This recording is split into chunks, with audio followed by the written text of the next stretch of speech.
I am Mahatma Gandhi, a leader and advocate of nonviolent resistance in India's struggle for independence from British rule. Through the philosophy of Satyagraha, I promoted truth, nonviolence, and civil disobedience as the means to bring about social and political change. My efforts inspired movements for civil rights and freedom across the world. Here are some facts about me. I slept naked with my young niece. I left my dying father and went to a woman. I forbade my wife to go out without my permission. My son was an alcoholic. All facts are truth. I am ashamed of some things, and some things almost destroyed me. However, it is an integral part of my life. It proves that famous people have the same problems and life challenges as everyone else. Now all about it in more detail. Section 1. I forbade my wife to go out without my permission. Ah, the arrogance of youth! It is a fire that burns brightly, yet blinds us to the shadows we cast upon those closest to us. Kasturba and I were married at a young age, in 1883, when I was just 13 and she was 14. We were children, yet the institution of marriage placed the weight of adulthood upon us. In that early period, we neither understood the sacredness of the vows nor the burdens that came with them. Kasturba, whom I later called my Ba, was thrust into this journey beside me. She bore it with a grace that I did not deserve, though at the time, I was too blind to see it. In those early days, I was not her partner or her equal. No, I was her jailer. I, who would later speak of freedom, equality, and justice, sought to control her, to mold her into a figure that suited my whims and ambitions. I forbade her from stepping out without my permission, as though her dignity and desires were less important than mine. And why did I do this? Because society told me I could. Because I believed it was my right.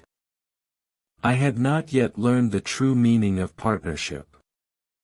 What a foolish man I was. I mistook dominance for love, authority for care. I demanded respect from her, but I never earned it. And yet, Kasturba, she endured. Her strength was silent but unyielding. It stood in quiet defiance of my tyranny, though I failed to see it at the time.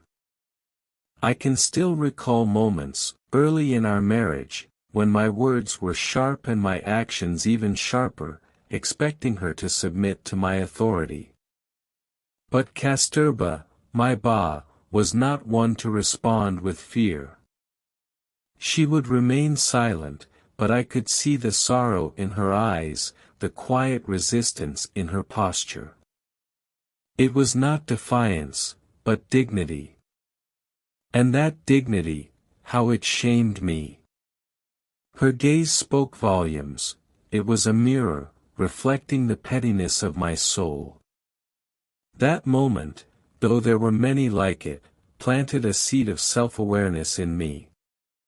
But, like all seeds, it took years to grow. Even as we grew older, and as I began my work in South Africa fighting for the rights of Indian immigrants, I still struggled with the weight of my own shortcomings. The lessons I would later speak of, nonviolence, equality, justice, were not ideas that emerged from textbooks or speeches, but from Kasturba. It was her example, her quiet strength, that guided me. My greatest teacher was not a book, nor a mentor, but the very woman I had sought to dominate. I can see now that Kasturba's quiet resistance was not a form of rebellion, but a reflection of her inner strength. It was a dignity that stood firm in the face of my ignorance and pride. And it was through her example that I learned to see the value of true equality and nonviolence. Her love and sacrifice, though often unspoken, were the greatest lessons of my life. And how I wish I had learned those lessons sooner. If there is one deep regret that I carry with me, it is that I learned the true value of her love and sacrifice through my own mistakes. In my youth, I failed to recognize the profound depths of her devotion, not only to me but to the principles we both came to share later in life. Kasturba taught me that love cannot be commanded. It cannot be wielded like a weapon or enforced through authority. Love must be given freely. And this was the lesson that would shape the course of my work, my advocacy, and my life. When I reflect upon those early years, I often wonder how different our relationship could have been if I had listened to her earlier, if I had respected her as an equal partner in the truest sense. I wish I could go back to that young boy, full of pride and ignorance, and tell him to listen more, to respect more, and to see the jewel that was his ba. But life, as we know, does not offer such luxuries. It moves forward, and we must grow with it. And so, I offer you this reflection, a confession of sorts. If there is a lesson here, it is that even the smallest of tyrannies, those that exist within the walls of our homes, can leave the deepest scars. I see now that every act of control, every moment of arrogance, took something from her, though she bore it all with such grace. We cannot wait, as I did, to understand the worth of those we love. We must honor them now, before it is too late. Let us not wait until we are too old or too weary to see the love and sacrifice that others give to us. Let us not mistake dominance for love. Kasturba's grace and dignity were the foundation of my own humanity. It was through her quiet resistance that I came to understand that true love is not about control, but about mutual respect and support. It is not about imposing one's will upon the other, but about sharing a vision of equality, compassion, and justice. Looking back, I realized that she was the true force behind my work. Without her, I could not have done what I did. Without her quiet strength, I could not have found the courage to fight for justice. I only hope that, in the years we had together, I gave her even a fraction of the love and respect that she deserved. Kasturba, my ba, was not just my wife. She was my greatest teacher. Through her, I learned that love is not something that can be demanded, it must be given freely, without conditions. And through her, I learned the true meaning of nonviolence and equality, not as abstract ideals, but as the foundation of a life built together, in mutual respect. For that, I will be forever grateful. Section 2, I left my dying father and went to a woman. There are moments in life that linger in one's memory, moments that grow with the years until they become part of the very soul. For me, that moment came not on the battlefield of liberation or in the debates of a courtroom, but in the quiet of a family home, under the dim light of oil lamps, where duty and desire met, and I made a choice that would haunt me forever. My father, Karamchand Gandhi, lay frail in his bed, his breath shallow and labored.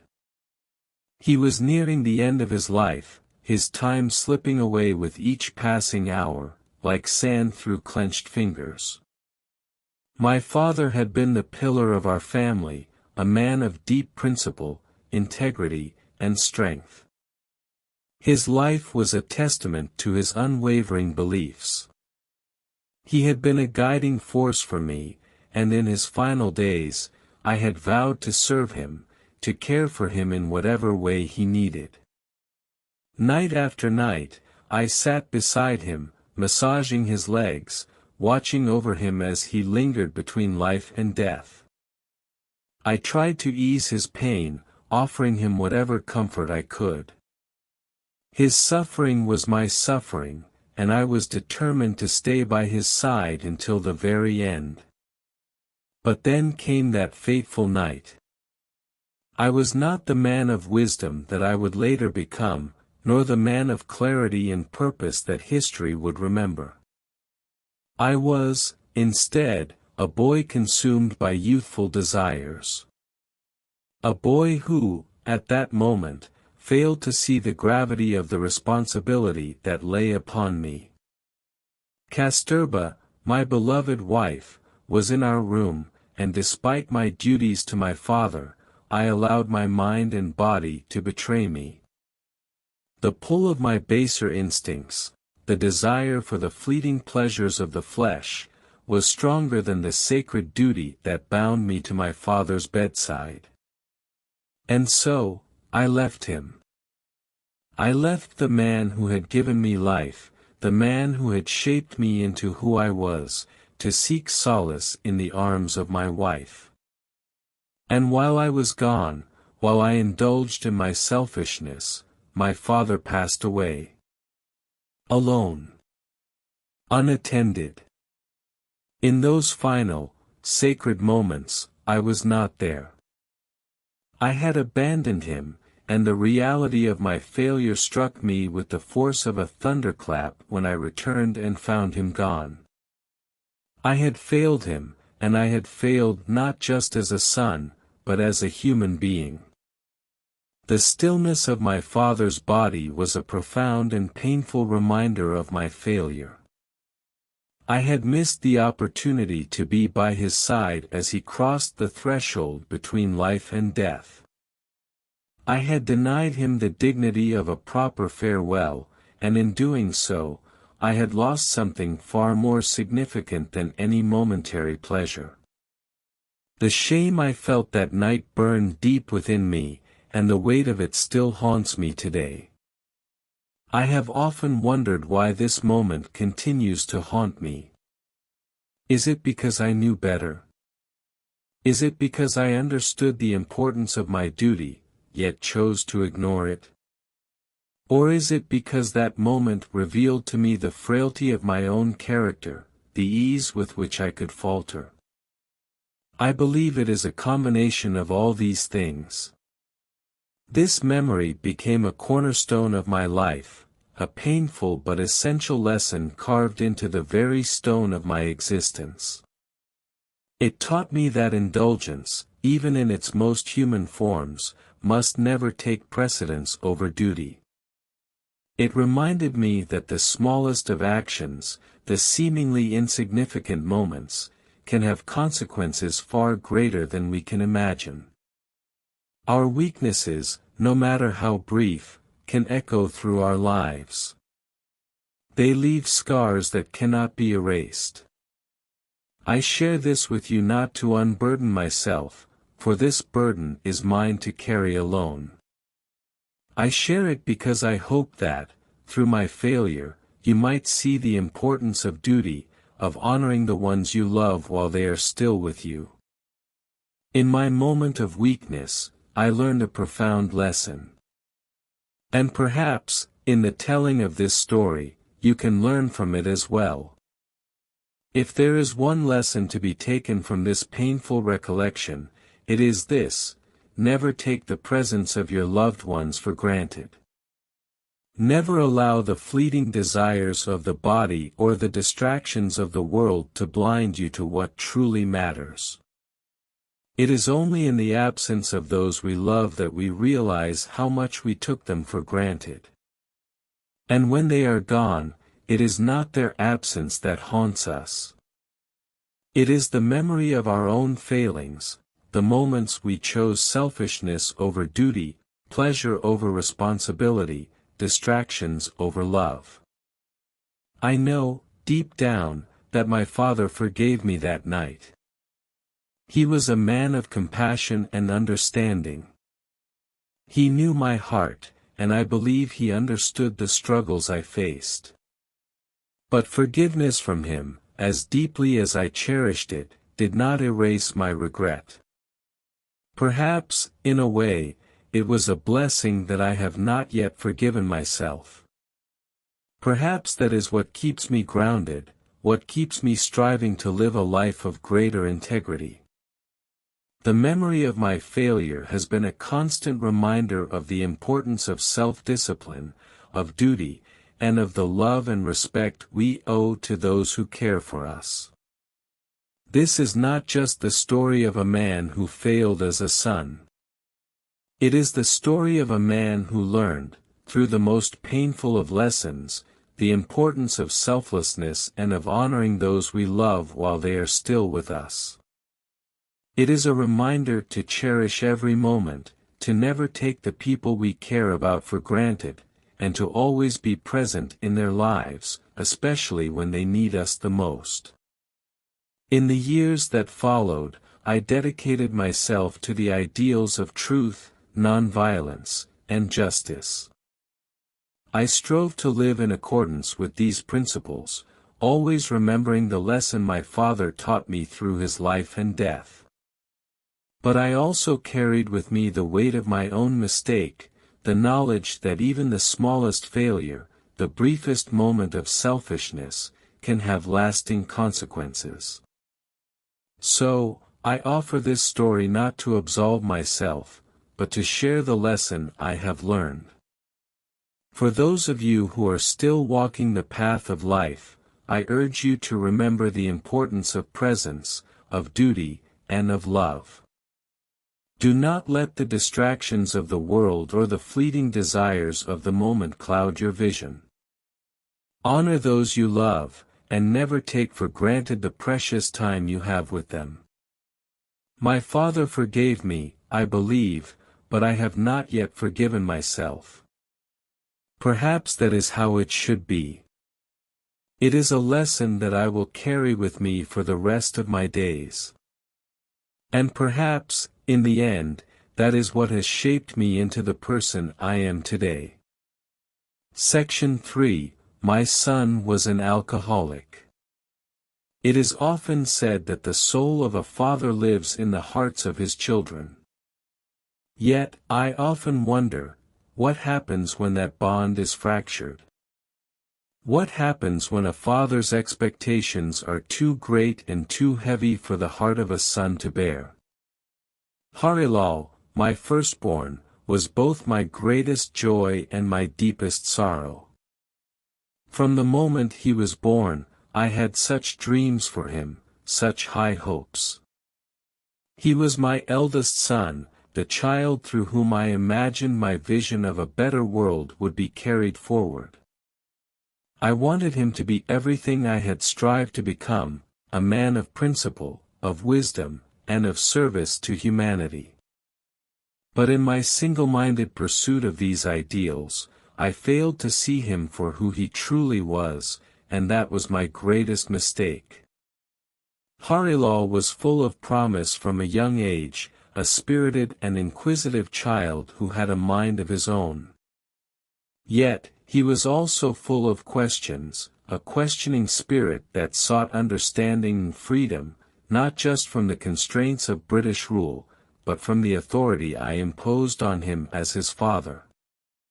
He wanted the same freedom of choice that I advocated for others, but I could not see it. Instead, I was caught up in the fervor of my ideals, and I failed to recognize that, in my pursuit of truth, I was neglecting the simple, human truth of fatherhood.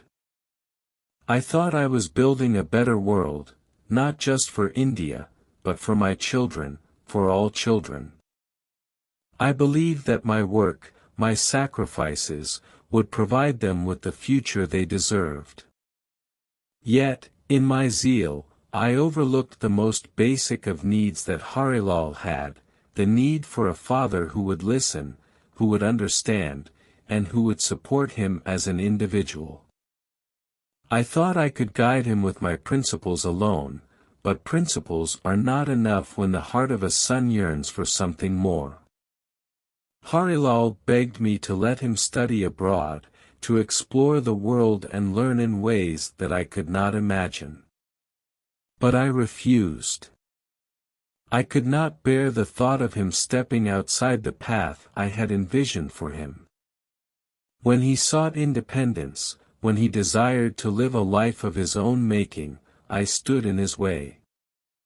I was inflexible, rigid in my beliefs, and I did not see that my values, my love for simplicity and austerity, were becoming a chain around his soul.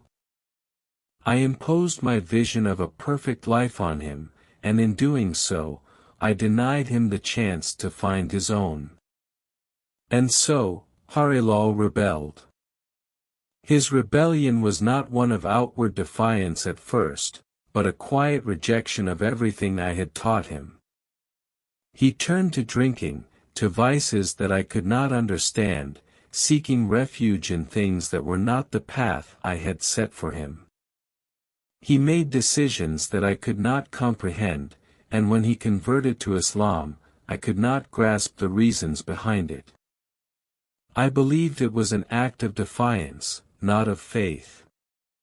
In truth, I could not see that his conversion was a desperate attempt to carve out an identity for himself, a way to step out of the shadow I had cast over him. My rigidity and refusal to understand him pushed him further away, and each step he took into rebellion felt like a dagger to my chest. I believed my example would be enough. I thought my principles would guide him as they had guided me. But Harilal did not want to walk in my shadow. He wanted to cast his own. And I, too proud and too blind to see this, continued to hold on to the belief that he should follow the path I had laid out for him. I could not let go, and in not letting go, I drove him further into the darkness of his own struggles. I failed him when he needed understanding the most. The final blow came in the later years of his life, when I saw him broken, destitute, and lost. Harilal, who had once been the light of my life, the boy full of hope and potential, had become a man consumed by his own battles that I had failed to help him fight. He turned to alcohol, seeking solace in a fleeting escape from the pain and the burdens he carried. And I was not there to ease his suffering. I was not there to offer him the love and support he needed, the very love I had so freely given to the world but withheld from him. Harilal's death, estranged from me, consumed by his own struggles, was the greatest failure of my life. I had spent my life preaching love and truth, yet I could not offer enough of it to my own son. The silence in my heart when I think of him is not the silence of peace but the silence of regret. Did he forgive me for my failures as a father?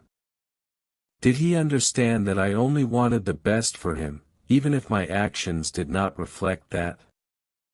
I will never know. And perhaps the hardest part of all is that I have not forgiven myself.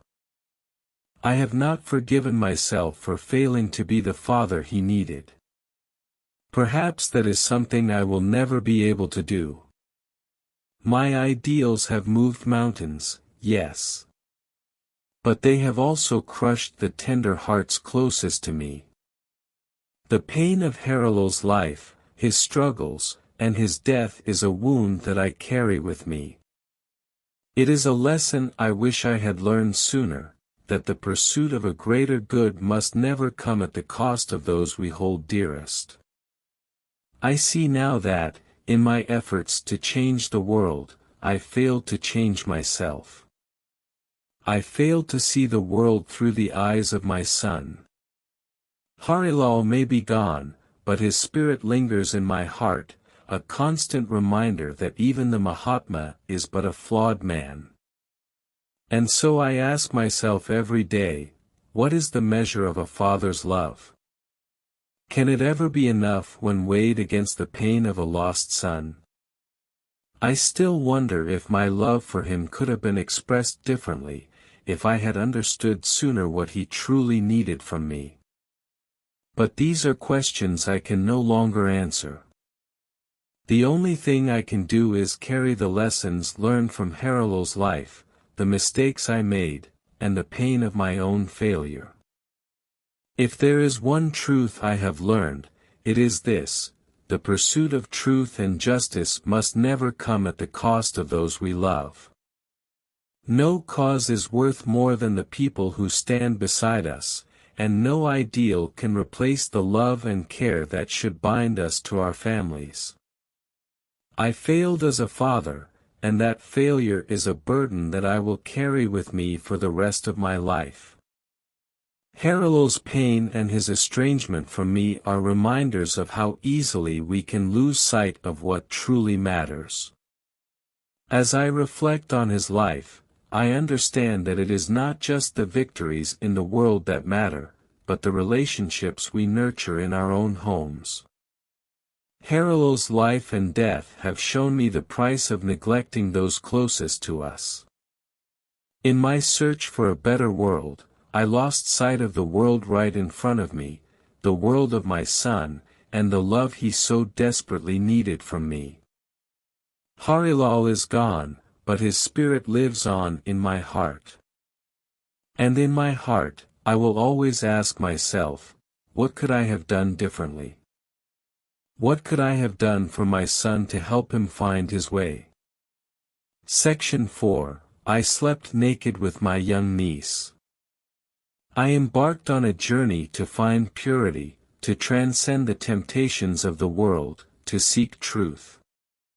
At the heart of it all, I believed in the path of Brahmacharya, a vow of celibacy meant to purify body, mind, and soul. I, who had walked the path of self-discovery in asceticism for years, thought I could rise above earthly desires. But what began as a noble pursuit became a misguided experiment, one that would come to define my later years, for reasons I deeply regret. Brahmacharya was not just a vow, it was an intense spiritual commitment. I believed that by renouncing the pleasures of the body, I could purify myself and elevate my consciousness. I thought that by relinquishing my desires, I could achieve a higher state of being, becoming a true vessel for nonviolence, for truth, and for spiritual clarity. But the very discipline I sought to perfect became a trap, one that ensnared me in my own ego and pride. As I advanced in years and my obsession with controlling the body's passions grew stronger, I devised a personal experiment. This was not a decision made in a moment of weakness, but in a misguided belief that my control over the body would serve as an example to others. I invited young women, including my own grandniece, to sleep beside me unclad, not for any physical pleasure, but to test my resolve, to prove that I could conquer the most basic human instincts. I convinced myself that I could maintain my celibacy, my purity, even in the face of temptation. In this way, I thought I would demonstrate that even the most intimate human desires could be controlled by sheer willpower.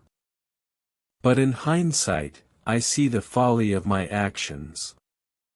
What I thought was a demonstration of self-control and spiritual strength was, in reality, a betrayal of the very principles I had fought so hard to uphold.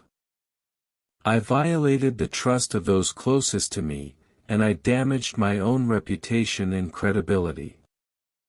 The very ideals I had espoused, truth, compassion, love, were betrayed by my own behavior. I became a prisoner of my own experiment, and in seeking purity, I lost the very essence of what it meant to be pure. It was in this period of my life that the world discovered what I had done. The public condemnation was swift and unforgiving, and rightly so. My actions were reckless, and my belief that I could transcend the human condition by subjecting myself to such tests was misplaced. I had failed to recognize the most fundamental aspect of human dignity, the need for boundaries, for respect, and for compassion. I had acted not as a teacher, not as a guide, but as a flawed human being who had lost sight of what was truly sacred. The shock and disappointment from those who had followed me and trusted me were palpable. I had spent my life advocating for nonviolence, for truth, for purity, and now, I had become an example of hypocrisy. I could not help but wonder how I had become so blind, so caught up in my own righteousness, that I had failed to see the harm I was causing. The very people I sought to help, the very ideals I sought to uphold, were now tarnished by my actions. Looking back, I realized the extent of my mistake. I thought I could rise above the basic human conditions of desire and temptation, but in doing so, I lost touch with what it means to be truly human. I had sought to purify myself, but instead, I had sullied my reputation, my mission, and, most painfully, my relationship with those I loved and respected. The burden of this failure is heavy. I shudder to think of the harm I may have caused to the young women involved, to the people who believed in me, and to my own integrity. I had become a man without boundaries, a man who thought that his own willpower could surpass the natural laws of human nature. I lost sight of the fact that purity is not something that can be forced through rigid control, it is a natural state that comes from love, from compassion, and from understanding our limits. This experience, this tragic mistake, has taught me a lesson I wish I had learned sooner. I once believed that purity could be found through denial, through the rejection of the body's desires. But now I understand that true purity comes from the heart. It comes from living with humility, from treating others with kindness and respect, from embracing our human nature and recognizing our weaknesses. I had fallen into the trap of thinking that my own will could overcome the very nature of being human. In my obsession with proving my control over my body and my desires, I had lost sight of the very values that were supposed to guide me, values of respect, dignity, and love. The most important lesson I have learned from this painful experience is that purity is not found in denial, it is found in embracing our humanity, in understanding our limitations, and in treating others with compassion. I now see the mistake I made, the harm I caused, and the lessons I failed to learn in time. In my quest for spiritual purity, I lost sight of the human connections that matter most. I failed to understand that true purity is not an act of self-righteousness or asceticism, it is an act of love and humility. I failed to respect the dignity of others, and in doing so, I failed to respect myself. As I reflect on this chapter of my life, I am filled with regret. But I also know that regret is not enough. It is through humility and the willingness to learn from our mistakes that we find redemption. I hope that my story, my failure, can serve as a reminder to others that the pursuit of holiness must always be tempered by compassion and understanding. The body is not the enemy, nor is desire. It is through kindness, respect, and love that we find our true path to purity. I was mistaken in my actions, and I have paid a heavy price for that mistake. But I have also learned a valuable lesson, a lesson that I will carry with me for the rest of my life. True purity is found in the heart, not in the body. It is found in love, in humility, and in the recognition of our shared humanity. I now see that I was not meant to transcend my human nature, but to embrace it with kindness and compassion. Purity, I have come to understand, is not about perfection. It is about striving to live with integrity, to love without reservation, and to always act with respect for others. That is the true path I now walk, and it is one I will walk with a humble heart, knowing the mistakes I have made and the lessons I have learned.